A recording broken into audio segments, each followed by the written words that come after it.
Pemirsa, pesta perayaan Lebaran baru saja usai. Namun bagi sebagian masyarakat seperti kaum buruh, sukacita hari raya ini mau tak mau harus segera berganti dengan pahitnya kenyataan hidup. Kembali ke tempat kerja, buruh harus berhadapan dengan ancaman pemutusan hubungan kerja atau PHK massal sebagai dampak terus memburuknya kondisi ekonomi negeri ini. Tak hanya buruh, memburuknya ekonomi dirasakan masyarakat yang harus berhadapan dengan melambungnya harga sembako dan inflasi yang disusul dengan menurunnya daya beli dan melemahnya nilai tukar rupiah. Diakui atau tidak, ekonomi negeri ini memburuk di bawah berbagai kebijakan pemerintahan Jokowi Yusuf Kala yang sejak awal bersemangat menaikkan harga BBM dan mencabut subsidi, dan kini ujung-ujungnya membebani ekonomi rakyat banyak. Pemerintah layaknya malin kundang telah mendurhakai rakyat yang melahirkannya. Bersama saya Tasya Syarif, kami hadirkan seputar Indonesia Spesial Republik Malin Kundang.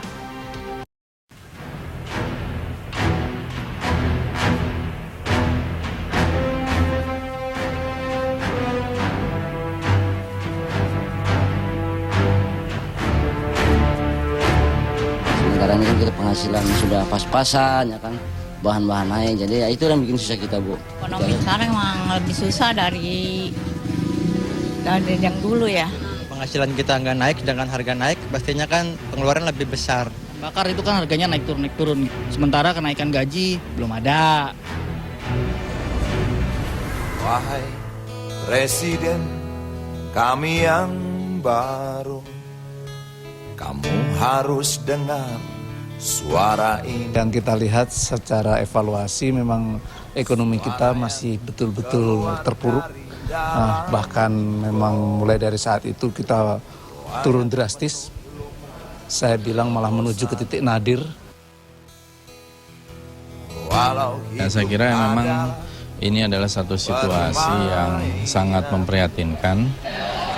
Sampai sejauh ini ekonomi kita belum pulih, malah ada kecenderungan memburuk gitu. Di samping itu juga ini bisa membahayakan terutama masalah ketenaga kerjaan. Dan kami juga bukan hiburan. Turunkan harga secepatnya, berikan kami pekerjaan. Stimulus ekonomi yang ada akan dapat mendorong pertumbuhan ekonomi lebih besar lagi, yaitu 0,5% sampai 1%. Masalah moral, masalah akhlak. Ekonomi itu kan harus tumbuh, tapi kita harus ingat tumbuhnya bagaimana. Jadi penting sekali, jangan tumbuhnya tapi nanti Indonesia sudah tidak tanda kutip berdaulat lagi. Sehingga pertumbuhan itu bukan hanya ke segmen tertentu tapi semua dapat menikmati pertumbuhan itu, termasuk masyarakat menengah bawah. Itu saja. Indonesia kalau saya lihat menengah bawah itu ketinggalan, itu aja.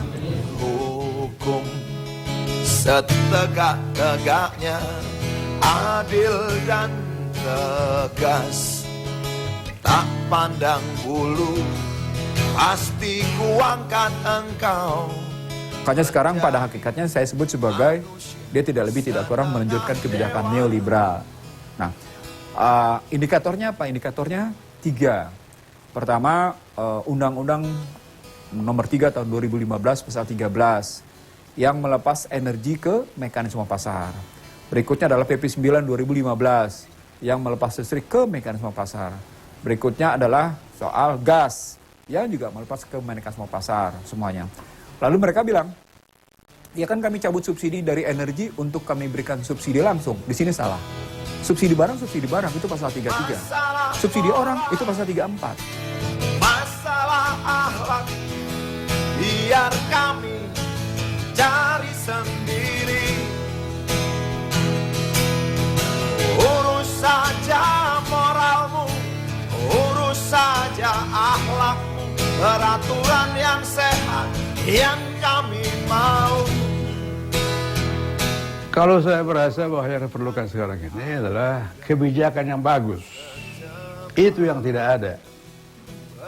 Sudah keadaan sulit, ada krisis ekonomi global, lah kebijakan juga tidak bagus. Jadi jangan salahkan kondisi ekonomi global melulu. Hanya harga-harga kayak seperti dulu, jangan terlalu mahal. Ini gaji belum naik, harga-harga udah pada naik semua di pasar.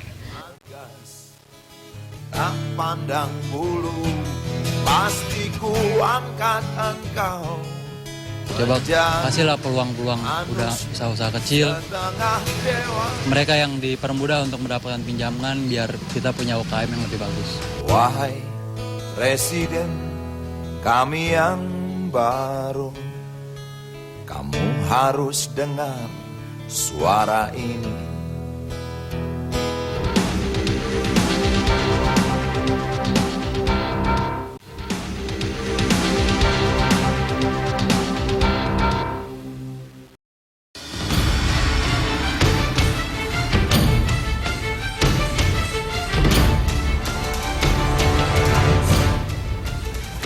Pernah terbersit sebuah harapan bahwa keadaan negeri ini akan membaik seiring terpilihnya pemimpin baru.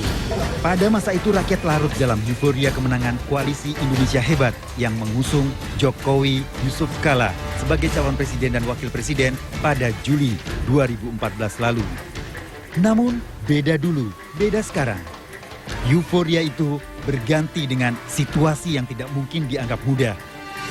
Faktanya, pemerintahan yang dulu diharapkan membawa perubahan untuk negeri ini ternyata belum menunjukkan arah yang benar. Saya mungkin lebih tepat mengatakan belum kelihatan hasil. Kalau apakah sudah kelihatan hasilnya, saya bisa katakan belum. Apakah sudah kelihatan strategi yang tepat sasaran, saya pribadi akan mengatakan dari perspektif satu. Ya, apa yang dijalankan ini saya masih belum yakin bisa membangkitkan ekonomi kita menjadi baik. Saya malah melihat belum ada yang secara substansi yang baik. Bahkan saya melihat cenderung nanti kuartal ketiga ini pertumbuhan ekonomi juga akan melemah setelah Lebaran ini. Bahwa kejatuhan nilai tukar mengindikasikan ada problem besar antara ekspor kita yang ternyata melahirkan defisit neraca berjalan, ekspor kita melemah, tapi impor kita tetap tinggi, gitu posisinya. Pada saatnya sama, nilai tukar kita juga melemah disebabkan oleh sudden reversal. Mereka narik duit semuanya, posisinya.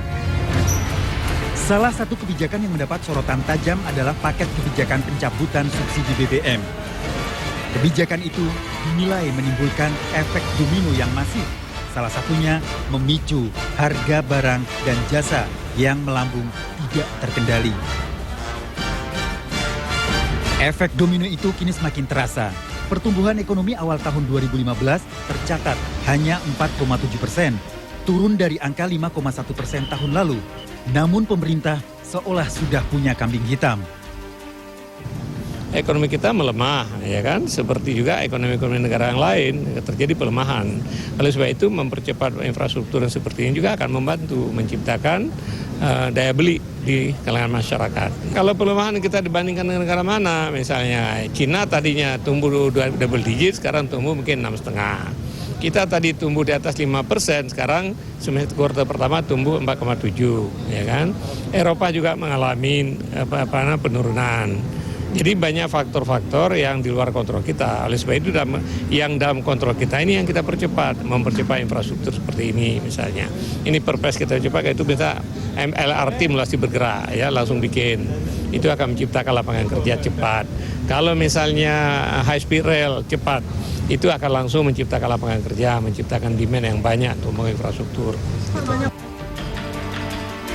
Badan Pusat Statistik BPS melansir, salah satu pemicu melambannya pertumbuhan ekonomi Indonesia adalah faktor produksi dan konsumsi yang dipengaruhi harga bahan bakar. Bahkan untuk pengangguran BPS mencatat angka yang bertambah dari 7,15 juta menjadi 7,5 juta orang pada tahun ini. Penyebabnya iklim ekonomi dan dunia usaha yang membuat pengusaha melakukan langkah efisiensi agar tetap bertahan. Nah, kalau saya bisa komentari secara umum, memang sekarang ini situasi ekonomi lagi jelek. ya, terutama di sektor yang padat karya, industri padat karya. Karena policy pemerintah ini tidak kondusif untuk industri padat karya itu survive di Indonesia. Yaitu antara lain kepastian hukum, ya. Tidak bisa dibedakan antara hubungan industrial dengan anarki. Itu sweeping, rahasia pabrik, dan semacam itu dianggap itu hubungan industrial. Gelombang PHK massal menjadi ancaman di depan mata saat kondisi perekonomian yang tak juga membaik dan daya beli masyarakat yang turun drastis. Banyak produsen memilih menjadi importir, sehingga pekerja di industri padat karya terpaksa menganggur karena perusahaan tidak lagi berproduksi. Jadi karena dunia produksi itu di sini sekarang ini masih banyak mengalami biaya-biaya yang siluman. Dan itu mengakibatkan banyak dunia usaha itu lebih bagus mengimpor menjadi pedagang daripada produsen. Kebetulan barang-barang Cina itu sangat murah. Apakah itu karena dumping atau bagaimana, tapi ternyata itu sangat murah. Ancaman krisis sudah di depan mata, namun pemerintah seolah menutup mata dengan dalih masih bisa diatasi. Pemerintah merasa sudah berada di jalur yang benar. Nasib jutaan pekerja terancam jika pemerintah tidak segera mengatasinya dengan kebijakan ekonomi yang cepat dan tepat. Tak hanya itu, perlambatan ekonomi Indonesia juga dipicu terus melemahnya kurs rupiah. Nilai tukar dolar yang melambung membuat perusahaan yang berbahan baku impor banyak yang tidak lagi sanggup beroperasi. Sorotan tajam pun langsung diarahkan kepada tim ekonomi Kabinet Kerja. Ini kan persoalan bagaimana kredibilitas kebijakan pemerintah. Bagaimana kalkulasi dari kebijakan pemerintah gitu. Jadi kredibilitas itu kan bagaimana kita bisa yakin bahwa kebijakan yang diambil oleh pemerintah ini sudah memperhitungkan semua aspek secara komprehensif. Jadi bahkan bukan justru mendistorsi perekonomian. Dan lagi-lagi pemerintah berkelit dengan mencari kambing hitam. Pemerintahan yang sekarang kan menerima anggaran yang memang diserahkan oleh pemerintah sebelumnya untuk dilakukan perubahan ya APBNP, dan itu akhirnya memakan waktu. Gitu aja. Harga-harga yang kian mahal tak terjangkau, PHK yang terus terjadi, dan berbagai kendala ekonomi lainnya membuat desakan pencopotan sejumlah menteri yang dinilai tidak cakap bekerja terus menguat. Momentum reshuffle dianggap tepat saat ini agar kepercayaan masyarakat terhadap pemerintah tidak terus menurun. Hidup semakin susah, ini yang dirasakan rakyat. Yang lebih ironis, kesusahan ini adalah akibat kebijakan salah arah yang dibuat oleh pemerintah yang dilahirkan oleh rakyat.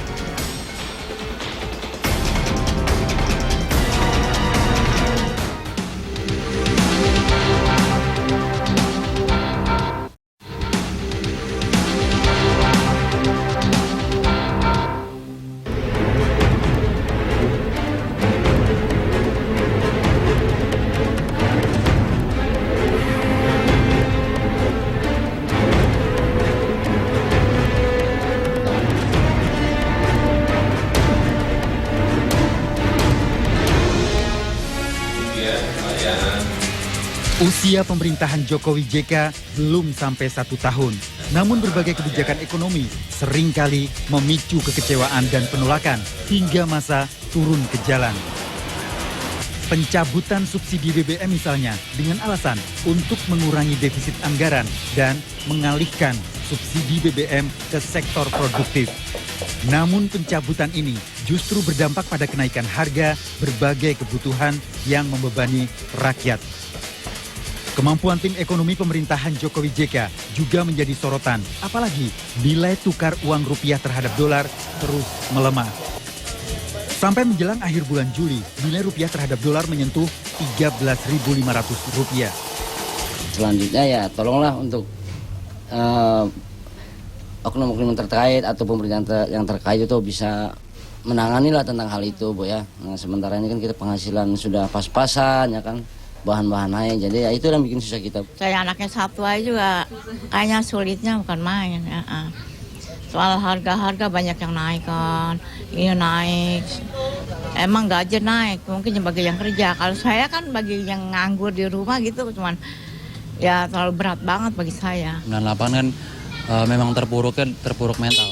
Kalau sekarang kan terpuruknya cuma ekonomi, jadi mentalnya masih bisa dibikin ceria, seceria mungkin. Tapi kalau kita balik ke belakang, balik ke rumahnya pasti hancur. Untuk pemerintahan Jokowi ya, saya pikir jalanin yang udah ada di tracknya, nggak usah melencang-melenceng, tentukan sikap masyarakat biar mengikuti di belakangnya, saya rasa pasti membaik kok. Di sektor pajak, alih-alih melakukan intensifikasi pajak dengan menekan semaksimal mungkin kebocoran pajak, pemerintah Jokowi Yusuf Kala justru lebih memilih untuk melakukan ekstensifikasi pajak atau memperluas objek pajak dan menaikkan besaran pajak. Antara lain, materai misalnya akan dinaikkan dari harga Rp3.000 dan Rp6.000 menjadi Rp10.000 dan Rp18.000. Tak hanya itu, batu akik, rumah makan, rumah kos, hingga belanja online, semua akan dipajak. Tak berhenti di situ, sejumlah profesi di sektor informal yang tadinya tak tersentuh pajak, seperti tukang jahit, hingga penjual makanan warung dan kios akan dikenakan pajak. Untuk meningkatkan daya saing, meningkatkan produktivitas dan menjadikan ekonomi kita nanti mandiri berdaya saing, kita sudah temukan ya sektor-sektor yang bisa diandalkan, yaitu pertanian atau sektor pangan, kemudian kemaritiman, kelautan, kemudian energi ya, karena kita memang sangat-sangat butuh peningkatan energi dan kita masih punya sumber daya yang melimpah, tinggal bagaimana mengelolanya. Kemudian industri sendiri yang harus kita perkuat ya. Kalau negara atau ekonomi tanpa industri itu bisa lemah. Nah, lalu satu lagi yang kelima itu adalah pariwisata, karena ini unggulan kita, potensi kita di sini besar tapi pemanfaatannya masih rendah. Ini 5 sektor ini baik sebagai kebutuhan maupun peluang ya, itu sangat perlu bagi kita untuk kita jadikan prioritas. Indikator pelemahan ekonomi sudah mulai terjadi, maraknya pemutusan hubungan kerja, lemahnya daya beli, hingga nilai rupiah yang semakin terpuruk. Nasib rakyat kini menanti kebijakan pemimpin bangsa, termasuk dalam perbaikan ekonomi di negeri ini. Ya sekarang ini kan kita punya namanya PJP, pembangunan jangka panjang. Cuman kalau saya mengusulkan perlu direvisi kembali, mungkin kita malah perlu mencontoh zaman dulu GBHN, di mana tiap 5 tahun tuh ada tahapan ya, kapan substitusi impor, kapan swasembada pangan, kapan kita mencapai tinggal landas gitu. Nah sekarang ini sayangnya PJP kita itu hanya kompilasi daripada departemen, tidak menunjukkan satu tahapan perekonomian yang semakin kita menjadi negara maju ya. Itu perlu diperbaiki menurut saya, sehingga arah pembangunan itu arahnya sehingga sejajar gitu. Kalau dulu kan misalnya zaman SBY maunya pangan energi, sekarang kan ke maritim misalnya. Ciptakan dulu kondisi yang kondusif bagi peningkatan ekonomi kita. Namun di sisi lain kita juga melihat perlu ada satu tim yang kuat, yang bisa berpikir dengan cerdas dan strategis tadi, sehingga bisa mencari jalan keluar dari situasi yang ada sekarang gitu. Karena kalau tidak ada satu tim yang kuat, maka menurut saya ini akan terus diombang-ambingkan ya, seperti tidak ada satu intervensi, tidak ada governing gitu.